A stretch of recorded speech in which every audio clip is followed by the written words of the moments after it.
الحمدللہ والصلاة والسلام علی رسول اللہ وعلی آلہ وصحبہ اجمعین اما بعد۔ جزاکم اللہ خیر آپ سب کا تشریف لانے کا کلاس کے لیے۔ اب انشاءاللہ ہم اپنے پچھلے سیشن کی تھوڑی سی ریویژن کر لیتے ہیں، تھوڑی سی just to catch up with what we have left with.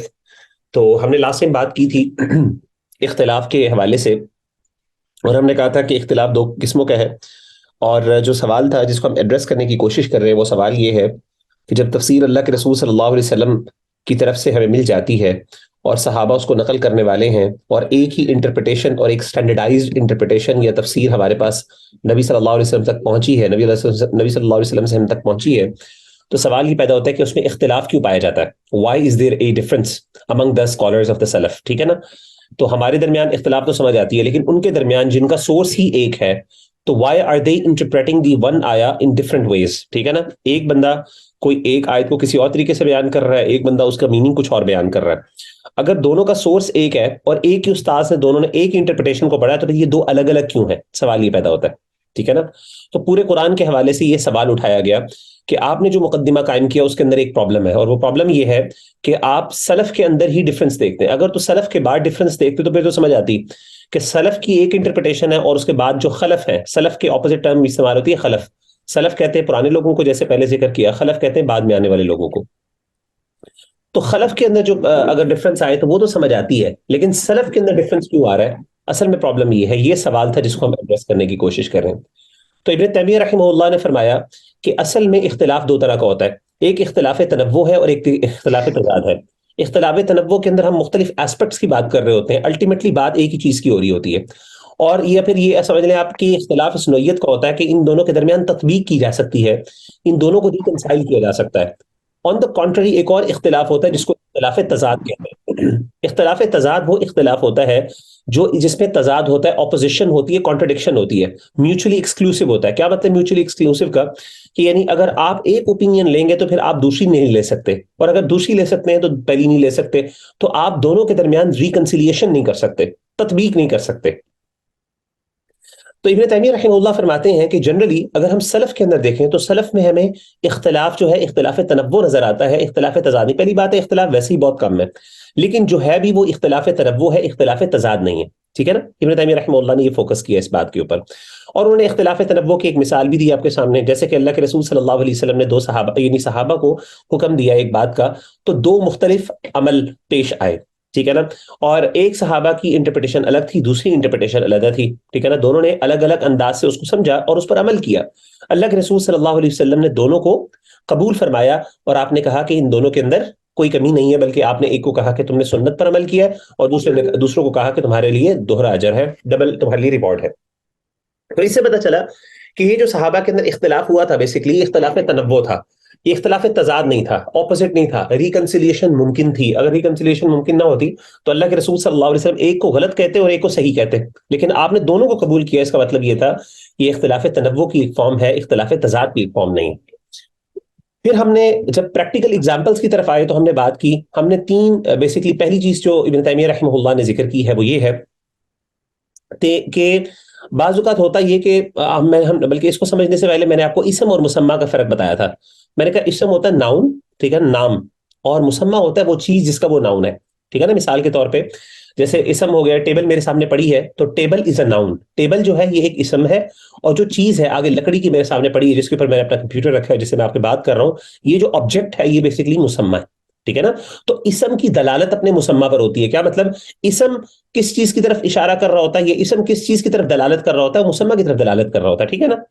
اچھا جی، یہ ہم نے بات سمجھائی تھی آپ کو، اور پھر ہم نے یہ بات کی تھی ہوتا یہ ہے کہ پہلی فارم اختلاف تنوع کی وہ یہ ہے کہ مختلف مفسرین کیا کرتے ہیں کہ مختلف اسماء استعمال کرتے ہیں، مختلف ناؤنز یوز کرتے ہیں، ایک ہی چیز کے، ایک ہی مسمہ کے مختلف اسماء ذکر کرتے ہیں، اور بعض اوقات ایک مفسر ایک ناؤن کے اندر کسی ایک چیز کے اوپر فوکس کر رہا ہوتا ہے، دوسرا کسی دوسری چیز پر فوکس کر رہا ہوتا ہے۔ اور ہم نے اس کی اگزامپل آپ سب کو دی تھی تلوار کی، ہم نے کہا تھا تلوار کے تین، مثال کے طور پہ تلوار السیف تلوار کو کہتے ہیں۔ اب اسی طریقے سے تلوار کا ایک اور نام عربی زبان میں الصارم ہے، جیسے کہ مشہور کتاب ہے ابن تیمیہ رحمہ اللہ کی الصارم المسلول علی شاتم الرسول، بڑی مشہور کتاب ہے، سب سے زیادہ بلکہ پاکستان کے اندر آپ سمجھ لیں پرومیننٹ کتاب جو ہے شتم رسول بلاسفمی کے ایشو کے اوپر اگر کوئی سب سے زیادہ معروف کتاب ہے تو وہ ابن تیمیہ رحمہ اللہ کی الصارم المسلول ہے۔ سونتی ہوئی تلوار، الصارم المسلول، سونتی ہوئی تلوار علی شاتم الرسول، نبی صلی اللہ علیہ وسلم کی بے حرمتی کرنے والے کے اوپر. ٹھیک ہے نا، یہ اس کتاب کا نام ہے، ٹائٹل ہے. ابن تیمیہ رحمہ اللہ جن کا مقدمہ پڑھا، انہی کی کتاب ہے بڑی مشہور. تو صارم کہتے ہیں اس کے اندر فوکس ہوتا ہے کاٹنے والی چیز کے اوپر. اور المہند کی ہم نے بات کی، ایک اور تلوار ہے جس کو ہم، ایسی تلوار ہوتی ہے جو کہ انڈین سورڈ ہوتی ہے، جس کے اندر ہند کا لفظ ایڈ ہوا ہے. تو ہوا یہ کہ دونوں کے اندر مسمى ایک ہے. مسمى کیا ہے؟ تلوار، سیف، کاٹنے والی چیز. تو ایک تلوار کے اوپر کاٹنے کے اوپر فوکس زیادہ ہے، دوسرے کے اوپر اس کی جو لوکیشن جہاں پہ وہ کرافٹڈ ہے جہاں کی، وہاں کے اوپر فوکس زیادہ ہے. اور میں نے آپ کو اس میں یہ بھی بتایا تھا کہ یہ ہوتا کیوں؟ یہ ہوتا اس لیے، بعض اوقات ہوتا یہ ہے کہ آپ کو کوئی ایک اور یہ ورڈ ڈفرنٹ کیوں یوز کیے جاتے ہیں؟ اصل میں ہوتا یہ کہ عربی زبان میں جب آپ نے کسی چیز کی وضاحت کرنی ہوتی ہے تو آپ کا مسمى اگرچہ ایک ہوتا ہے تو لیکن آپ کو بعض اوقات اس سے کوئی خاص ڈفرنٹ میننگ لینا ہوتا ہے جو دوسرے کے اندر پایا نہیں جا رہا ہوتا. مثال کے طور پر جیسے میں نے آپ کو مہند کی مثال دی تھی، مہند کے اندر ایک بندے نے بیسیکلی کسی ایک چیز کے اوپر فوکس کرنا تھا تلوار کے ساتھ ہند کے ہونے پر. اب وہ صارم کے اندر نہیں پایا جا رہا تھا، لفظ صارم جو تھا، جو کاٹنے والی چیز جو تیزی سے کاٹتی ہے، اس کے اندر نہیں پایا جا رہا تھا. تو they had to construct another word and they had to use another word. وہ چاہتے تو صارم ہی استعمال کر لیتے، لیکن چونکہ انہوں نے خاص ایسپیکٹ کی طرف بات کرنی تھی تو انہوں نے کیا کیا؟ اس کا استعمال کر لیا. اللہ تعالیٰ کے اسماء الحسنہ کا بھی یہی معاملہ ہے. آپ دیکھیں کہ اللہ تعالیٰ کے اسماء الحسنہ کے اللہ کہتے ہیں وَلِلَّهِ الْأَسْمَاءُ الْحُسْنَى فَادْعُوهُ بِهَا. اللہ تعالیٰ کے اسماء ہیں، اچھے پیارے نام ہیں، اور آپ جس مرضی سے چاہو، جس مرضی اس اسم کو استعمال کرنا چاہو، آپ استعمال کر کے یا اس کو یوز کر کے آپ کیا کر سکتے ہیں؟ اللہ سے دعا کر سکتے ہیں. اب اللہ تعالیٰ کا ایک نام ہے الرزاق، رزق دینے والا، اور ایک ہے الرحمن، رحم کرنے والا. اب ایک بندہ جو ہے، اب دونوں کا مسمى ایک ہے. یہ دو ناؤنز ہے، یہ صفات بھی ہے اور ناؤن بھی ہے، صفاتی نام ہے اللہ کے، دو ناؤنز ہیں. ٹھیک ہے. اب یہ جو دو نام ہے اللہ کے، الرحمن اور الرزاق، ٹھیک ہے، یہ اس کا مسمى کون ہے؟ وہ اللہ کی ذات، وہ اللہ تعالیٰ ہے. تو مسمى اللہ ہے، لیکن ایک رحمان ہے اور ایک رزاق. اب ایک مفسر اللہ کو رحمان کہہ رہے اور دوسرا رزاق کہہ رہے، تو ایک کا فوکس اللہ کی صفت رحم کے اوپر ہے، دوسرے کا فوکس اللہ کی صفت رزق کے اوپر ہے کہ اللہ جو رزق عطا کرتا ہے. ٹھیک ہے. اور لیکن دونوں الٹیمیٹلی کسی ایک ہی اینٹی اور ایک ہی مسمى کے بارے میں بات کریں، وہ اللہ کی ذات ہے. تو یہ اختلاف تنوع ہے، یہ ایک فارم ہے، یہ ایک اختلاف تضاد نہیں ہے. ٹھیک ہے نا. یہ مثالیں ابن تیمیہ رحمہ اللہ نے دی سمجھانے کے لیے، اور اس کی پریکٹیکل مثال ہم نے اہدنا الصراط المستقیم کی دی تھی آپ سب کو. دوسری چیز جو تھی وہ ہم نے ڈسکس کی تھی، وہ یہ تھی کہ to mention by way of example. ہاں، اس میں کیا ہوتا ہے کہ اس میں مفسر کیا کرتا ہے کہ بعض اوقات ایک جنرل ناؤن ہوتا ہے، ایک عام لفظ ہوتا ہے، اس کی وضاحت کرنے کے لیے وہ صرف مثال سے صرف ایک چیز کو مینشن کر دیتا ہے. حالانکہ ایک جنرل ناؤن ہے جس کی کیٹیگری کے اندر مختلف چیزیں آتی ہیں. ٹھیک ہے. مختلف سے مراد یہ کہ ڈفرنٹ نمبر آف چیزیں آتی ہیں، number of things are included in that category. تو اب مفسر کیا کرتا ہے؟ مفسر صرف ایک چیز کا ذکر کر دیتا ہے، دوسرے کا ذکر نہیں کرتا.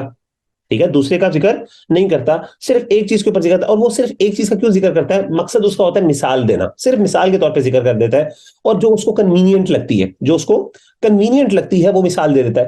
اور اس کا مقصد یہ نہیں ہوتا کہ بس اس لفظ کا جو مطلب ہے اس کا اطلاق صرف اسی چیز پر ہوتا ہے، نہیں، اس کو پتا ہوتا ہے کہ اسے اور بھی چیزوں کا اطلاق ہوتا ہے، لیکن اسپیسیفکلی اس چیز کے اوپر اطلاق ہو رہا ہے تاکہ وہ ایگزامپل کے طور پہ سمجھا دیتی ہے. یعنی ایگزامپل کے طور پہ وہ چیز سمجھا دیتا ہے. مثال کے طور پہ جیسے میں نے آپ کو مثال دی تھی اس کی، روٹی کی مثال دی تھی، بریڈ کی. ابن تیمیہ رحمہ اللہ نے بریڈ کی مثال دی. بریڈس کی مختلف ٹائپس ہیں. آپ کوئی اور مثال لے لیں. میرے سامنے مثال کے طور پہ موبائل فون پڑا ہوا ہے. ٹھیک ہے. ایک موبائل فون. اب موبائل فون کی ڈفرنٹ ایگزامپلز ہیں، یعنی ڈفرنٹ کیٹیگری ہے. کوئی بندہ پوچھے موبائل فون کیا ہوتا ہے، میرے پاس، میں اپنی جیب سے موبائل نکالتا ہوں، میں کہتا ہوں یہ ہوتا ہوں. اب میرے پاس جو ایپل کا فون ہے فار ایگزامپل، یہ میرے سامنے ایک فون موجود ہے. اب یہ میں ایک فون بتا رہا ہوں، یہ ایک ایپل کی کمپنی کا اسپیسیفک فون ہے، اس کا ایک اسپیسیفک ماڈل ہے. ٹھیک ہے نا. اب کیا جب ہم موبائل فون کی بات کرتے ہیں تو کیا وہ اسپیسیفکلی صرف یہی فون ہے جو موبائل فون ہے؟ نہیں، نیچرلی بہت سے اور بھی فونز ہیں. اب تو ماشاءاللہ کاؤنٹلیس فونز ہیں، پتہ نہیں کتنے کتنے برانڈس پائے جاتے ہیں. تو اسی لیے آپ اس کی کوئی ڈیفینیشن بیان کرنے کے بجائے، اس کی وضاحت کرنے کے بجائے آپ کیا کرتے ہیں؟ سمپل ایگزامپل، ایک ایگزامپل دے دیتے ہیں تاکہ اس سے بات جو ہے وہ سمجھ آ جائے. ٹھیک ہو گیا. تو یہ ایک مفسر بعض اوقات یہ بات کرتے ہیں، اور اس کے لیے ہم نے مثال دی تھی ثم لتسألن یومئذ عن النعیم کی. اب نعمتوں کے اندر بہت سی چیزیں شامل ہیں. اب بندہ کس چیز کو، جب نعمت کو ڈیفائن کرنا ہے کہ نعمت کا مطلب کیا ہے، قیامت کے دن اللہ تعالیٰ اس نعمتوں کے بارے میں سوال کریں گے تم سب سے. تو سوال یہ پیدا ہوتا ہے وہ کون سی نعمتوں کے بارے میں اللہ سوال کریں گے. ٹھیک ہے نا. یہ سوال پیدا ہوتا ہے نا کہ کس کے بارے میں قیامت کے دن سوال کیا جائے گا. اب کسی نے کہہ دیا کہ وہ ہیلتھ ہے، کسی نے کہا امن ہے، کسی نے کہا کہ ٹھنڈے پانی، گرم پانی. یہ ساری چیزیں مفسرین نے مختلف ذکر کر دیں. تو اب یہ انہوں نے مثال کے طور پہ ذکر کر رہے ہیں. ان کا مطلب یہ نہیں کہ نعمت صرف یہ چیز ہے, باقی چیزیں نعمتیں نہیں ہیں. دے آل انڈرسٹینڈ کہ نعمتیں اللہ تعالیٰ کی کاؤنٹلیس ہے. قرآن مجید میں اللہ تعالیٰ خود بتا دیتے ہیں کہ اللہ کی اتنے نعمتیں ہیں کہ تم ان کو کاؤنٹ نہیں کر سکتے. وَإِن تَعُدُّوا نِعْمَةَ اللَّهِ لَا تُحْصُوهَا, کہ اگر اللہ کی نعمتوں کو تم کاؤنٹ کرنا شروع کرو تو تم ان کو کاؤنٹ ہی نہیں کر سکتے. انفینٹ نمبر آف نعمتیں اللہ کی ہم پر موجود ہیں. تو اب اس کے اندر سے اب ظاہر اب انفینٹ نمبر آف جو بلیسنگز ہیں ان کی کوئی ڈیفینیشن کرنا, کوئی ایسی تعریف کرنا جس کے اندر وہ سب کی سب شامل ہو جائیں اور لوگوں کو سمجھ آ رہے ہیں, جو سننے والا یا پڑھنے والا ہے تفسیر کو اس کو سمجھ آ رہے ہیں اس کی, وہ ذرا مشکل ہے. تو آپ نے کیا کیا, آپ نے صرف ایک نعمت کی طرف اشارہ کر دیا, ٹھیک ہے نا. اور مقصد کیا ہے کہ صرف آپ کو سمجھا دیا جائے بات, یا پھر آپ کا فوکس اس طرف ہو جائے. ٹھیک ہے, یہاں تک ہم نے اب تک اپنی باتیں مکمل کی تھیں, یہ پڑھی تھیں. آپ مجھے بتائیں آپ میں سے کسی بھائی یا بہن کو اب تک کوئی اس حوالے سے کوئی ایشو, کوئی سوال ہے تو کرے, ورنہ پھر ہم آگے چلتے ہیں انشاءاللہ. لگتا ہے ماشاءاللہ ساروں کو اوور سمجھ آ گئی. سوال نہ ہونے کا مطلب دو ہی ہو سکتے ہیں پاسبلٹیز, ایک تو زیادہ سمجھ آ گئی ہے اور ایک ہے بالکل سمجھ نہیں آئی. تو آپ کس کیٹیگری سے بلانگ کر رہے ہیں سارے, زیادہ سمجھ آنے والی؟ السلام علیکم سر. میرا نا اس سے ریلیٹڈ ایک چھوٹا سا سوال ہے جو میں کافی عرصے سے ڈھونڈ رہا تھا. زبردست زبردست, پلیز پلیز. سر آپ نے جیسے ابھی ڈفرینس کے دو ٹائپس بتائے نا ہمیں, جی جی. تو ویریشنز اور دوسرا معنی میں, تو ہمارے دو اسکول آف تھاٹس ہیں جس میں ایک بہت بڑا ایشو ہے. جیسے قرآن کی سورہ لقمان کی آیت ہے نا, وَمِنَ النَّاسِ مَن يَشْتَرِي لَهْوَ الْحَدِيثِ, تو ابن عباس رضی اللہ تعالیٰ نے تو لہو الحدیث کو آلات موسیقی کہا ہوا ہے, لیکن ایک پورا اسکول آف تھاٹ ہے جو اس کی انٹرپریٹیشن بالکل الگ مطلب سے کرتا ہے. ٹھیک ہے. تو اس میں تو کانٹراڈکٹری والی ٹائپ آ گئی نا. تو یہ بیسیکلی کافی کنفیوزنگ چیز زبردست, یہ ہے. بہت اکثر اچھی مثال جب دے دی. بات کر رہے ہوتے ہیں نا آپس. بالکل بہت اچھی آپ نے مثال دے دی. Let me explain this. اب اگین مثال کے طور پہ اگر ہم لہو الحدیث کی بات کریں, اللہ تعالیٰ کہتے ہیں وَمِنَ النَّاسِ مَن يَشْتَرِي لَهْوَ الْحَدِيثِ, اور لوگوں میں سے کچھ ایسے ہیں جو کہ خریدتے ہیں لہو الحدیث لِيُضِلَّ عَن سَبِيلِ اللَّهِ, تاکہ وہ اللہ کی راہ سے لوگوں کو گمراہ کر سکیں. اب لہو الحدیث کا مطلب کیا ہے؟ لہو الحدیث کا مطلب ہے فضول بات. لہو لائب عربی زبان کے اندر دو الفاظ ہیں, لہو اور لائب. ان دونوں کا مثلا عام طور پہ ترجمہ کر لیتے ہیں ہم کھیل تماشا, ٹھیک ہے نا. اور انگلش کے اندر آپ اس کے لیے اچھا ورڈ جو مجھے پسند آیا وہ ڈسٹریکشنز ہے, ٹھیک ہے. اچھا, لہو لائب کے اندر علماء نے کچھ فرق بیان کیا. علماء کہتے ہیں جو لعب ہوتا ہے, جو کھیلنا ہے, کھیل تماشا, ایک ہے کھیل اور ایک تماشا ہمارے ہاں استعمال ہوتا ہے. کھیل جو لائب ہے جس کو عربی زبان میں کہتے ہیں, اللہ نے کہا نا وَمِنَ النَّاسِ مَن يَشْتَرِي لَهْوَ الْحَدِيثِ, اور ایک جگہ پہ انما الحیات الدنیا لہو ولعب, کہ دنیا کی زندگی جو ہے وہ کھیل تماشا ہے. اچھا, علماء کہتے ہیں کہ لہو ایسے ایکٹیویٹی کو کہتے ہیں, ایسے مشغلے کو کہتے ہیں جس کا کوئی بینیفٹ نہیں ہے بلکہ الٹا نقصان ہی ہوتا ہے انسان کو. اور لائب کہتے ہیں ایسی ایکٹیویٹی کو کہ جس کو کرنے سے نقصان تو نہیں ہوتا لیکن تھوڑا بہت لیکن زیادہ فائدہ بھی نہیں ہوتا. زیادہ نقصان تو نہیں ہوتا لیکن تھوڑا یعنی زیادہ فائدہ بھی نہیں ہوتا, فائدہ بھی ہوتا ہے ہلکا سا لیکن زیادہ نہیں ہوتا. تو انہوں نے کہا کہ لائب جو ہے اس کی قرآن مجید میں یعنی اس کی دین کے اندر اجازت ہے کہ کس کا ایٹ لیسٹ نقصان نہ ہو یا تھوڑا بہت ایٹ لیسٹ فائدہ ہو, تھوڑا بہت ایٹ لیسٹ فائدہ ہو یا ایٹ لیسٹ نقصان نہ ہو, اس کو کہتے ہیں لائب. لیکن لہو ایسی چیز کو کہتے ہیں جس کا کوئی فائدہ نہیں, الٹا وہ چیز نقصان دے. اچھا, اب یہ کیٹیگریز اللہ نے بیان کر دی. اب علماء جیسے عبداللہ بن عباس ہو گئے, غالباً عبداللہ بن مسعود وغیرہ, وہ کہتے ہیں کہ اس کے اندر یشتری لہو الحدیث سے مراد کیا ہے, وہ اصل میں موسیقی ہے, میوزک ہے. اب جنرلی اسی یہ جو سامنے اگزامپل آپ کے سامنے ہے, لہو الحدیث اللہ نے ایک جنرل کیٹیگری استعمال کی, اور اس جنرل کیٹیگری کے اندر مختلف چیزیں آ جاتی ہیں جس کے اندر سے ایک میوزک بھی آ جاتا ہے. اور کیسے ہمیں پتا چلا میوزک آ جاتا ہے؟ کیونکہ ہمارے جو صحابی ہیں عبداللہ بن مسعود, انہوں نے اس کی وضاحت کر دی. جیسے مثال کے طور پر مجھے ایک بات بتائیں, کیا ثم لتسألن یومئذ عن النعیم, جو کہ تمہارے سے قیامت کے دن نعمتوں کے بارے میں سوال کیا جائے گا, کیا اس کے اندر امن و امان کی نعمت شامل ہے کہ نہیں ہے؟ ہے نا, بالکل ہے, بالکل شامل ہے. باقی بھی شامل ہے لیکن یہ بھی شامل ہے, آپ اس کو ایکسکلوڈ نہیں کر سکتے. آپ نہیں کہہ سکتے کہ یہ شامل نہیں ہے اس کے اندر, ٹھیک ہے نا, کیونکہ اب اس کو ایکسپلیسٹلی مینشن کر دیا گیا نا. تو بالکل اسی طریقے سے لہو الحدیث جو ہے اس کی مختلف ٹائپس ہیں, لیکن ایک ٹائپ کی طرف بعض اوقات مفسر جو ہے فوکس کر دیتا ہے کسی وجہ سے.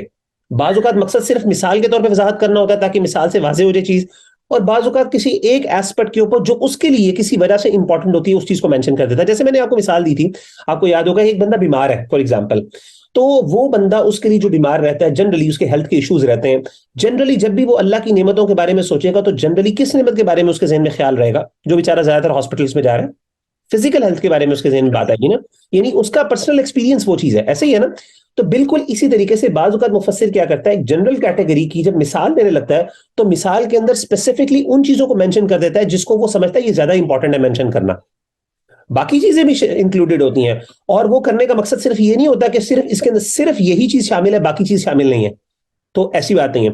تو ہوا یہ کہ جب ومن الناس من یشتری لہو الحدیث کی تفسیر کی گئی تو عبداللہ بن مسعود یا غالباً عبداللہ بن عباس نے کہا اس سے مراد کیا ہے، اس سے مراد موسیقی ہے، because they wanted to emphasise on that. اس کا مطلب یہ نہیں ہے کہ باقی چیزیں نہیں ہیں، نہیں، اس کا مطلب یہ ہے کہ یہ بھی ہے اور باقی بھی ہے، لیکن آپ اس کو ایکسکلوڈ نہیں کر سکتے۔ اب لوگ کیا کرتے ہیں، وہ کہتے ہیں دیکھیں جی لہو الحدیث کا انگلش میں ترجمہ یعنی ڈکشنری کے اندر میننگ کیا ہے، وہاں پہ تو کہیں موسیقی نہیں لکھا ہوا، تو بھئی اگر آپ نعمتوں کو لکھیں ڈکشنری کے اندر چیک کریں نعمت کیا لفظ ہے، وہاں پہ آپ کو ہیلتھ تو کہیں نظر نہیں آئے گی، وہاں پہ آپ کو ٹھنڈا پانی گرمیوں کے اندر موجود ہونا کہیں نہیں لکھا ہوا نظر آئے گا، ٹھیک ہے نا، کیونکہ وہ اتنی براڈ کیٹیگری ہے کہ اس کے اندر وہ تو صرف ڈیفینیشن ہے۔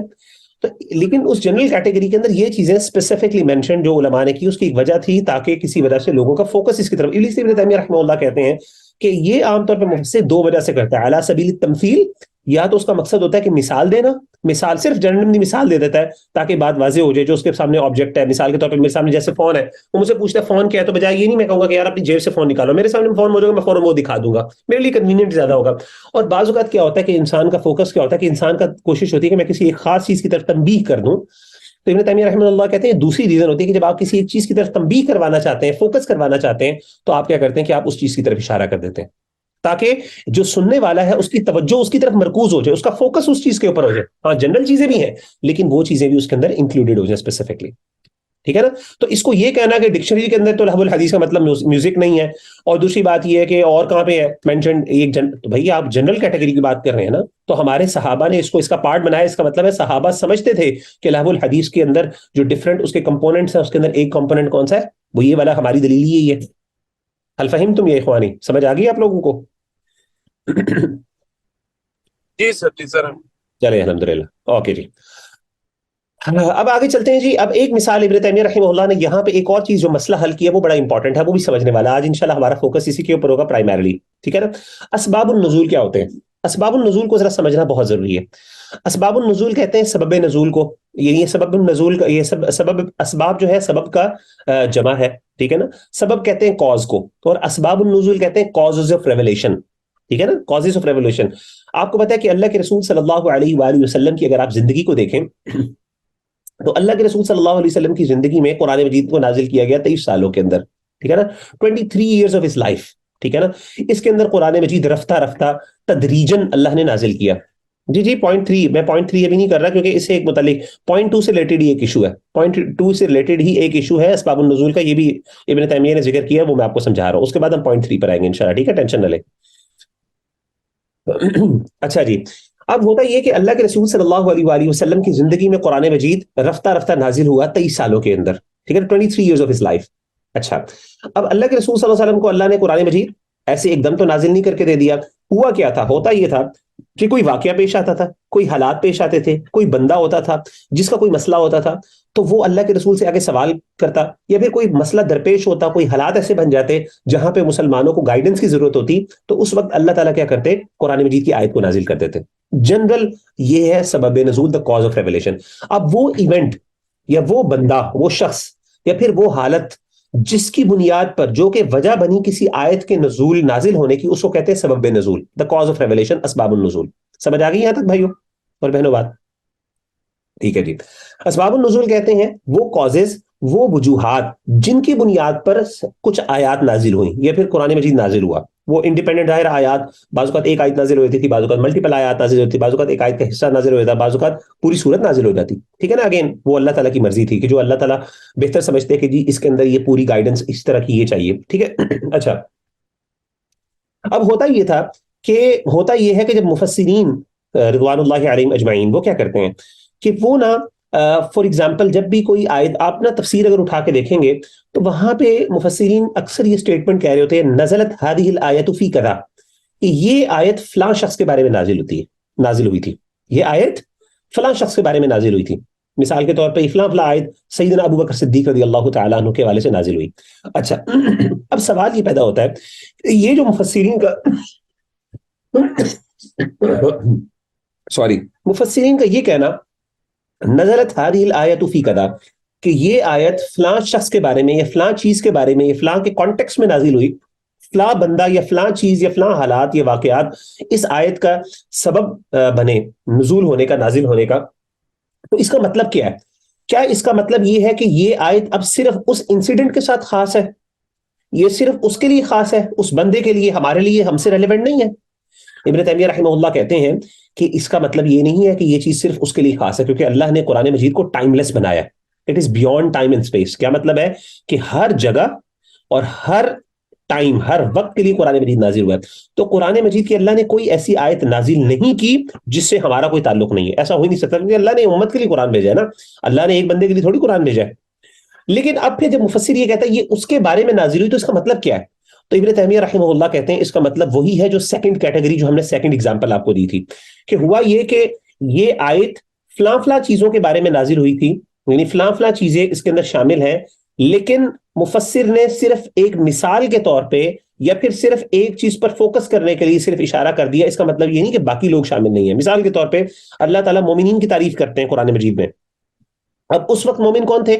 صحابہ تھے رضوان اللہ علیہم اجمعین۔ تو کیا یہ ہم کہیں گے کہ یہ آیت صرف اس جو ہے نا صحابی ہے، ان صحابہ کے بارے میں نازل ہوئی، ہمارے بارے میں نازل نہیں؟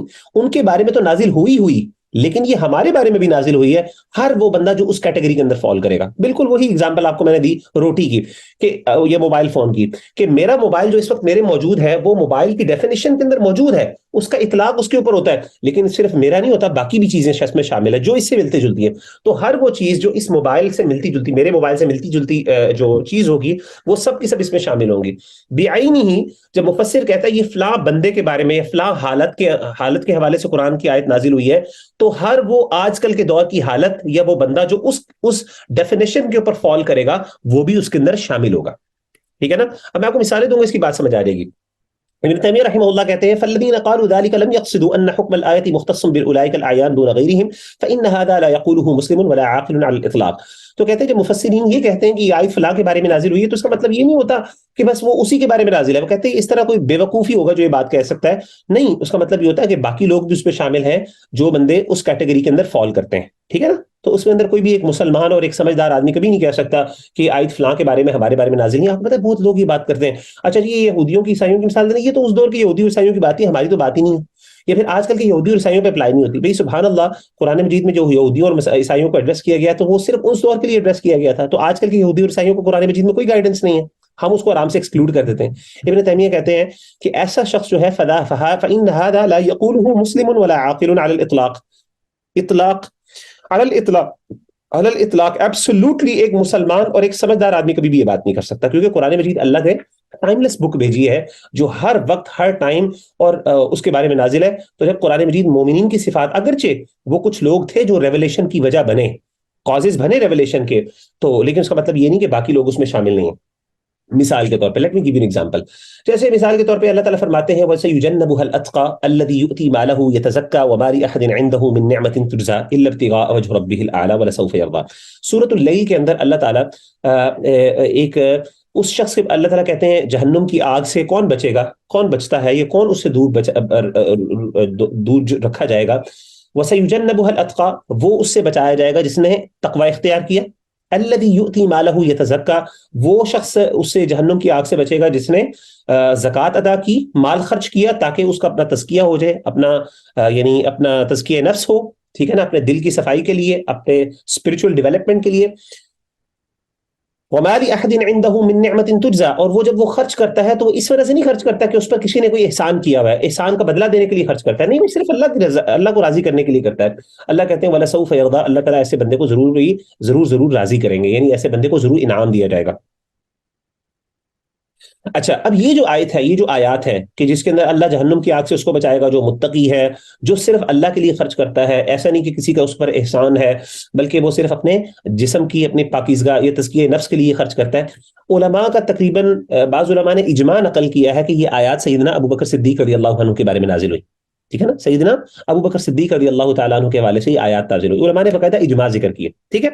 اچھا، اب سوال یہ پیدا ہوتا ہے کہ جب سارے مفسر یہ بات کہتے ہیں کہ یہ سیدنا ابو بکر کے بارے میں نازل، سیدنا ابو بکر کے بارے میں، سیدنا ابو بکر کے بارے میں، تو کیا مطلب ہے کہ یہ صرف آیات، یہ حکم صرف سیدنا ابو بکر کے ساتھ خاص ہے؟ نہیں، ہم کہیں گے سیدنا ابو بکر کے لیے تو ہے ہی ہے، اسپیسیفکلی ان کے لیے تو ہے ہی ہے، لیکن جو لوگ اس کیٹیگری کے اندر فال کرتے ہیں، یعنی وہ بندہ جو سیدنا ابو بکر صدیق رضی اللہ عنہ کی طرح خرچ کرنے والا ہے اللہ کی رضا کے لیے، اور اسی طریقے سے ان کی طرح تقوی اختیار کرنے والا ہے، وہ بھی جہنم کی آگ سے بچے گا، اللہ تعالیٰ اس کے ساتھ بھی اچھا معاملہ کریں گے. ٹھیک ہے نا؟ تو یہ وہ کانسیپٹ سمجھا رہے ہیں. تو یہ بیسکلی سیکنڈ کیٹیگری سے فال کرتا ہے کہ مفسر نے ایک بات یا ایک چیز کو اسپیسیفکلی ذکر کر دیا. مفسر کا کہنے کا مطلب یہ قطعاً نہیں تھا کہ یہ چیز صرف اس کے لیے ہے باقیوں کے لیے نہیں، اس کا مطلب وہ اعلیٰ سبیل التمثیل یا پھر وہ ایک چیز کی طرف فوکس کر رہا ہے کسی وجہ سے. تو جب مفسرین نے کسی کاز آف ریولیشن کو ذکر کیا تو بتانا مقصود یہ تھا کہ یہ کاز آف ریولیشن اپنے ذہن میں رکھو، یہ ان حالات میں نازل ہوئی. اور اس کا مقصد کیا ہوتا ہے بتانے کا؟ اس کا مقصد یہ ہوتا ہے، جیسے میں نے بتایا یہاں پہ مقصد ہوتا ہے بعض اوقات آپ ایک چیز پہ فوکس کرنا چاہتے ہیں، سمجھانا، مثال دینا چاہتے ہیں. تو جب اسباب النزول کی بات ہوتی ہے، ابن تیمیہ رحمہ اللہ کہتے ہیں کہ عام طور پہ مفسر یہ اس لیے ذکر کرتا ہے کیونکہ تاکہ جب آپ کو حالات اور کانٹیکس کا پتہ چل جائے نا تو پھر آپ کو چیز زیادہ اچھی سمجھ آ جاتی ہے. ٹھیک ہے نا؟ ویسے تو وہ بغیر کانٹیکس بتائے بھی سمجھا سکتا ہے ایک مفسر کہ اس کے اندر فلاں فلاں کیٹیگری کے لوگ ہیں، لیکن جب وہ حالات اور واقعہ بیان کرتے ہیں نا کہ ایکچولی یہ ہوا اور اس کی وجہ سے پھر یہ آگے اللہ نے آیات نازل کی، تو پھر آپ کو بڑا فائدہ ہوتا ہے، آپ کو ایک دم زیادہ اچھی سمجھ آتی ہے. اور صحابہ یہ کیا کرتے تھے، صحابہ باقاعدہ کیا کرتے تھے کہ جب بھی کوئی ایسی بات ہوتی تھی، فلاں اچھا یہ فلاں آیت فلاں کے بارے میں نازل ہوئی اور یہ واقعہ ہوا، یہ حالت ہوئی، ایک بندہ آیا اس نے یہ کیا وہ کیا، اس کو یہ مسئلہ میں اچانک اللہ نے آیت نازل کر دی، اللہ کے رسول نے وہ آیت پڑھ لی، اچھا ایک دم بندے کو سمجھ آتا ہے، اچھا وہ یہ واقعہ نہ بھی ذکر کریں اور ویسے ایکسپلین کر دیں تو وہ بھی کافی ہوتا ہے. لیکن سبب نزول سے بات بہت سمجھ جاتی ہے اچھی. اچھا بعض اوقات میں آپ کو بات بتاؤں، کچھ ایسی آیات ہیں قرآن مجید کی جو بغیر اسباب النزول کے سمجھی ہی نہیں جا سکتی، جو بغیر اسباب النزول کو جانے سمجھی ہی نہیں جا سکتی. مثال کے طور پہ قرآن مجید میں اللہ تعالیٰ بہت سی آیات ہیں، مثالیں میں آپ کو دے سکتا ہوں. جیسے مثال کے طور پہ ایک مثال ہے، اللہ تعالیٰ سورۃ البقرہ کے اندر بیان فرماتے ہیں اعوذ باللہ من الشیطان الرجیم کہ لیس البر ان تولوا ان تأتوا البیوت من ظہورها. ایک منٹ میں ذرا نکال لوں آیت.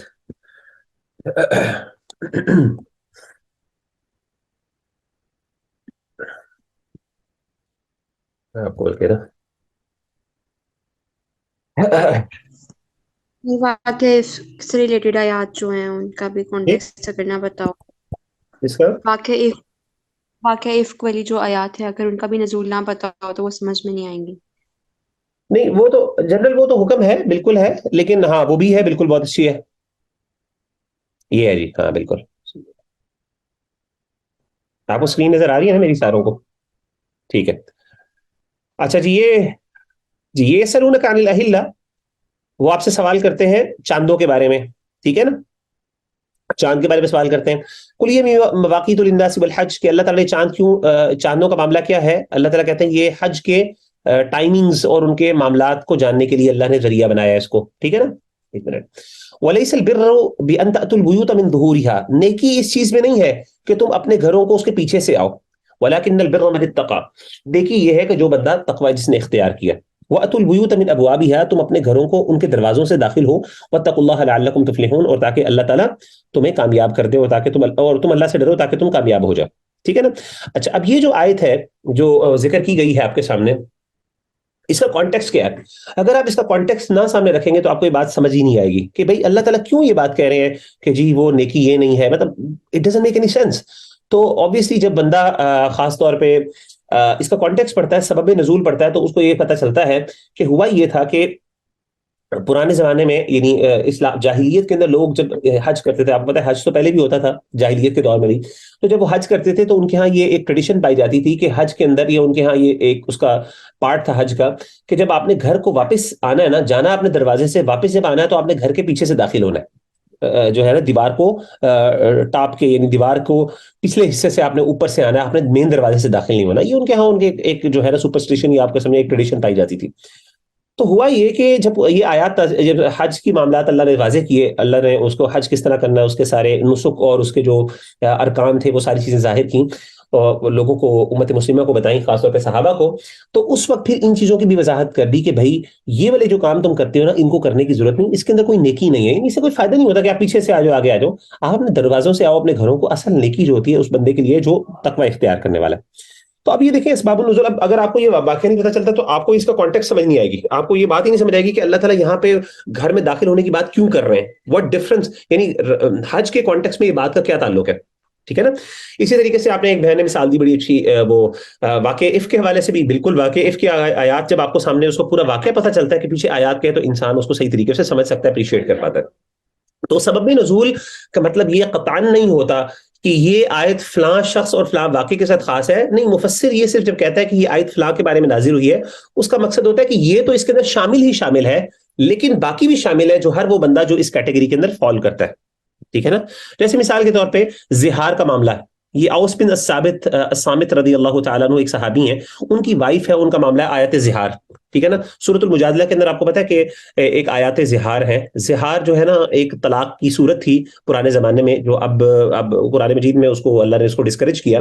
وہ ہوتا یہ تھا کہ ایک مرد جو ہوتا تھا وہ اپنی بیوی کو طلاق تو نہیں دیتا تھا, لیکن وہ اس کو نا تنگ کرنے کے لیے کہتا تھا, یا سزا دینے کے لیے جس طرح طلاق دیتے ہیں, تو وہ کہتا تھا غصے میں آ کے کہ انتی کظہری امی, تم میرے لیے ایسے ہی ہو جیسے میری ماں کی پیٹھ ہے. کیا مطلب ہے کہ جس طریقے سے میں اپنی ماں کے ساتھ کوئی تعلق قائم نہیں کر سکتا, وہ میرے لیے حرام رشتہ ہے, بالکل اس طریقے سے آج سے تمہارا رشتہ میرے لیے حرام ہو گیا. ٹھیک ہے نا. میں تمہارے ساتھ تعلقات قائم نہیں کر سکتا, فزیکل ریلیشنز میں میں تمہارے ساتھ وہ نہیں کر سکتا. اچھا, یہ نا زہار کی ایک صورت پائی جاتی تھی, اور اس کے اندر آلموسٹ ایسے ہی ہوتا تھا جیسے اس کا نقصان کیا ہوتا تھا کہ ایک خاتون بیچاری وہ ہمیشہ کے لیے پھر وہ مرد پھر اس کو ٹچ بھی نہیں کرتا تھا, اور وہ ہمیشہ وہ رہتی تو تھی ساتھ, لیکن وہ ایسی بن کے رہتی تھی جیسے ماں ہوتی ہے, یا پھر وہ ایک محرم رشتہ نہیں ہوتا جس طریقے سے, اس طرح بن کے وہ پھر رہتی تھی بیچاری خاتون. تو ظاہر ہے اس کے لیے مشکل ہوتی ہے خاتون کے لیے کہ بھائی وہ ایک بیوی ہے, اور آپ نے اس کو اس طریقے سے اب کر دیا کہ آئندہ سے میں تمہیں ٹچ نہیں کروں گا, میں تمہارے قریب نہیں آؤں گا, ناراض ہو کے کسی وجہ سے, تو اس کو زہار کہا جاتا تھا. تو ہوا یہ کہ ایک صحابی تھے اوس بن الصامت, تو انہوں نے اپنی بیوی کے ساتھ یہ معاملہ کیا, تو وہ بیچاری بڑی پریشان ہو کے اللہ کے رسول صلی اللہ علیہ وسلم کے پاس آئی. اللہ کے رسول, میرے بچے ہیں, میں کیسے سروائیو کروں گی, میرا گھر ہے خراب ہو رہا ہے, یہ وہ. اللہ کے رسول نے کہا بھائی میرے پاس تو تمہارے لیے کوئی نہیں چیز ہے, کیونکہ بہرحال اب آپ کو کمپلائی کرنا پڑے گا. تو پھر اللہ تعالیٰ نے زہار کی آیات نازل کی. ٹھیک ہے نا, سورۃ المجادلہ کے اندر.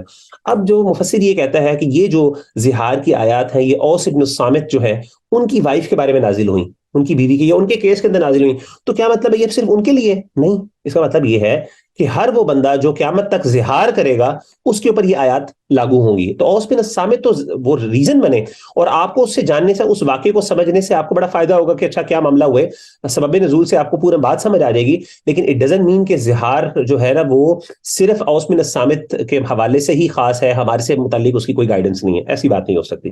یہ ابن تیمیہ رحمہ اللہ نے ذکر کی, اور اس کو انہوں نے سیکنڈ کیٹیگری کے ساتھ ہی ڈیل کیا ہے, اور واقعی آپ دیکھیں تو وہ الٹیمیٹلی اسی کے اندر یہ چیز فال کرتی ہے.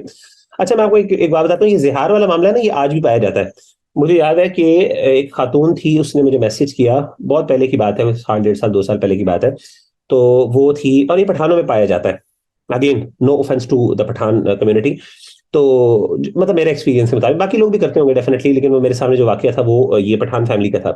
تو ہوا یہ کہ ایک خاتون جو تھی, تو اس نے کیا کیا کہ اس کے فیملی کے اندر کوئی رشتہ تھا, ایک مرد نے اسے شادی کرنے کی کوشش کی اور رشتہ بھجوایا. تو اس نے کہا کہ وہ میں جو ہے, وہ اس خاتون نے مجھے خود بتایا معاملہ اپنا نا, تو اس نے کہا میں نے انکار کر دیا, میں نہیں کرنا چاہتی تھی, تو میں نے انکار کیا. تو وہ بڑا غصہ ہوا کہ جی مجھے, اس نے اپنی انا کا مسئلہ بنا لیا, ایگو ہرٹ ہوئی اس کی. تو اس نے کیا کیا کہ بہرحال وہ خاندان کو پریشر ڈلوا کے آپ نے, کیونکہ خاندانی لوگ تھے, آپ پتہ خاندانی معاملات کئی دفعہ ہوتے ہیں, تو انہوں نے خاندان کے دباؤ سے اور اپنے گھر والوں کے دباؤ سے کیا کیا, اس لڑکے نے مجھ سے شادی کر لی. اب جب مجھ سے شادی کی نا, تو اس نے مجھے کہا پہلی رات ہی کہ دیکھو تم نے مجھے انکار کیا تھا نا مجھ سے شادی کرنے کا, تو اب میں ایسا کروں گا کہ میں ابھی تمہیں کبھی بھی زندگی میں ہاتھ نہیں لگاؤں گا, تم اس گھر کے اندر ایک جیل کی طرح رہو گے, یعنی ٹھیک ہے نا, یہ زہار کی طرح ہی, یہ زہار کی ایک صورت ہے. تو میں تمہیں کبھی, اس پہ قسم کھا لی اس نے. اور وہ بیچاری خاتون کہتی ہے کہ میرا مسئلہ یہ ہے کہ میں اپنی والدہ کو, میں نے یہ معاملہ بتایا, میرے والد صاحب نہیں ہیں, تو میں نے اپنی والدہ کو بتایا کہ میرے ساتھ یہ معاملہ ہوا ہے. تو میری والدہ کہتی ہے بیٹا اب آپ کو اس طرح زندگی گزارنی ہے, کیونکہ ہماری ناک کٹ جائے گی, ہم طلاق نہیں لے سکتے, ہم خلا نہیں لے سکتے نا, تو اب تمہیں آپ کو اس طریقے سے برداشت کرنے پڑے گا. تو بیچاری کہتی ہے کہ بتائیں میں کیا کروں, یہ میرے لیے بڑی مشکل اور اذیت ناک چیز ہے, اور مجھے کئی سال, بتائیں 2-3 سال ہو گئے تھے اس کو شادی کو. تو کہنے کا مطلب یہ ہے کہ اللہ معاف کرے, اس طرح کے معاملات جو ہے نا وہ ہمارے یہاں آج بھی پائے جاتے ہیں. بہرحال تو یہ جو سبب نزول والی بات ہے یہ اس میں شامل ہے. اب آپ کو میں مثال دیتا ہوں اس کی, اس حدیث سے یہ بات واضح ہو جاتی ہے کہ سبب نزول جو ہے, یہ اسباب النزول جو ہوتے ہیں, کازز آف ریولیشن, یہ صرف اس واقعے کے ساتھ خاص نہیں, آگے اس کے اندر تفصیل ہے. آگے جی یہ حدیث ہے آپ کے سامنے, صحیح بخاری کی حدیث ہے, باب الصلاۃ کفارۃ, نماز جو ہے وہ گناہوں کا کفارہ بن جاتی ہے. کس طریقے سے؟ یہ حدیث صحیح بخاری کی ہے. عبداللہ بن مسعود کہتے ہیں کہ ایک بندہ جو تھا اللہ کے رسول صلی اللہ علیہ وسلم دور میں, ایک صحابی, ان سے غلطی کیا ہوئی کہ انہوں نے ایک عورت کے ساتھ, ان کا کوئی افیئر تھا, کوئی معاملہ تھا, تو وہ دونوں آپس میں فزیکل ہو گئے, اور انہوں نے, مرد نے کیا کیا, عورت کو, اس کو کس کر ڈالی, بوسہ دیا. ٹھیک ہے نا, ٹچ کیا اس کو نا. فأتى النبي صلی اللہ علیہ وسلم, اب وہ کر لیا, اس سے زیادہ اس نے کچھ نہیں کیا, بس یہی کام کیا. تو وہ آیا پریشان ہو کے, جب اسے گناہ ہو گیا, غلطی ہوگی, تو اللہ کے رسول صلی اللہ علیہ وسلم کے پاس آیا اور کہا فاخبرہ, بتایا. تو اللہ کے رسول کو کہا کہ میرے ساتھ یہ معاملہ ہو گیا, مجھے بتائیں, میرے اوپر حد تو نہیں آتی, کیونکہ بس میرا تھا یہ زنا ہے. تو اللہ کے رسول صلی اللہ علیہ وسلم نے پھر یہ قرآن مجید کی آیت نازل ہوئی, اقیم الصلاۃ طرفی النہار وزلفا من اللیل ان الحسنات یذہبن السیئات, کہ نماز کو تم قائم کرو رات کے دو کناروں کے وقت, نماز کو قائم کرو دن کے دو کناروں کے وقت, وزلفا من اللیل, اور اس طریقے سے رات کے کچھ حصے میں, ان الحسنات یذہبن, یعنی نمازوں کا ذکر کیا اللہ نے, ان الحسنات, بے شک حسنات جو نیکیاں ہیں, یذہبن السیئات, وہ برائیوں کو لے جاتی ہیں. یعنی سے پتہ چلا علماء نے کہا اس آیت سے کہ جب بھی کوئی بندہ جس سے کوئی گناہ ہو جائے, کوئی غلطی ہو جائے, تو اس کو چاہیے کہ فوراً کوئی نیکی کا عمل کرے, جیسے کوئی نماز کے اوپر فوکس کرے, کیونکہ آپ کو پتہ ہے نا حدیث کے اندر آتا ہے اللہ کے رسول نے فرمایا کہ ایک نماز اور دوسری نماز کے درمیان جو ہے وہ گناہ ہوتے ہیں, تو دوسری نماز پہلی نماز کے درمیان جو گناہ ہوتے ہیں ان کے لیے کفارہ بن جاتی ہے, ایکسپیشن آف سنز ہو جاتی ہے, ٹھیک ہے. تو اللہ کے رسول صلی اللہ علیہ وسلم کی آیت نازل ہو گئی, تو اس شخص نے حیران ہو کے کہا کہ فقال رجل یا رسول اللہ علی ھذا, کیا یہ میرے لیے ہے آیت نازل ہوئی ہے؟ جب اللہ کے رسول نے آیت پڑھی تو انہوں نے کہا لجمیع امتی کلہم, کہ نہ صرف آپ کے لیے بلکہ میری تمام امت کے لیے, یعنی ہر وہ امت, میری امت میں جس کے ساتھ کوئی اس طرح کی غلطی ہو جائے, گناہ ہو جائے, کوئی ایسا معاملہ ہو جائے, تو اگر وہ توبہ کرتا ہے, کوئی نیکی کا عمل کرتا ہے, یا اس کے بعد اچھی نماز پڑھ لیتا ہے, تو اس کے ساتھ توبہ بھی کرے, تو انشاءاللہ اللہ تعالیٰ اس کے گناہوں کو معاف کر لے گا, ٹھیک ہے نا. تو اب صحابی نے کہا کہ اللہ کے رسول صلی اللہ علیہ وسلم, میرے لیے آپ نے کہا کہ صرف تمہارے لیے نہیں بلکہ پوری امت کے لیے. تو اب دیکھیں کاز آف ریویلیشن کیا ہے, یہ آیت کس وجہ سے نازل ہوئی, اس شخص کے اس عمل کی وجہ سے یہ معاملہ پیش آیا, اللہ نے آیت نازل کر دی. لیکن یہ آیت اس کے لیے خاص نہیں ہے, اللہ کے رسول نے کہا لجمیع امتی کلہم, میری تمام کی تمام امت میں جو بندہ جس سے یہ غلطی ہو گئی, کوئی گناہ ہوگا, کوئی غلطی ہو گئی, یا اس طرح کی چیز ہو گئی, تو اس کو چاہیے کہ وہ کیا کرے, وہ اس طرح کی نیکی کا عمل کر لے. تو اب آپ کو میرا خیال ہے اسباب النزول کا معاملہ سمجھ آ گیا. اب جلدی سے, ہمارے پاس 4 منٹ ہے, 5 منٹ, آپ میں سے کوئی بھائی یا بہن آسانی سے آسان الفاظ کے اندر ذرا یہ جو میں نے آپ کو بات سمجھائی ہے اسباب النزول کی, یہ ذرا تھوڑی سی وضاحت کر دیں, تاکہ مجھے اطمینان ہو جائے کہ ماشاءاللہ آپ کو سمجھ آ گئی بات. اینی ون, اس سے پہلے کہ میں خود پک اینڈ چوز کروں آپ میں سے, میرا خیال ہے آپ لوگ خود کر لیں انشاءاللہ. کیا خیال ہے؟ ماشاءاللہ سارے خاموش ہیں. ارے کہتے ہیں جی کیا کریں. اچھا جی, let me pick and choose. سب سے پہلے ہمارے پاس سب سے ٹاپ پر ہے ماشاءاللہ فاطمہ. جی سسٹر فاطمہ, آپ بتائیں, اس کی وضاحت کریں. السلام علیکم.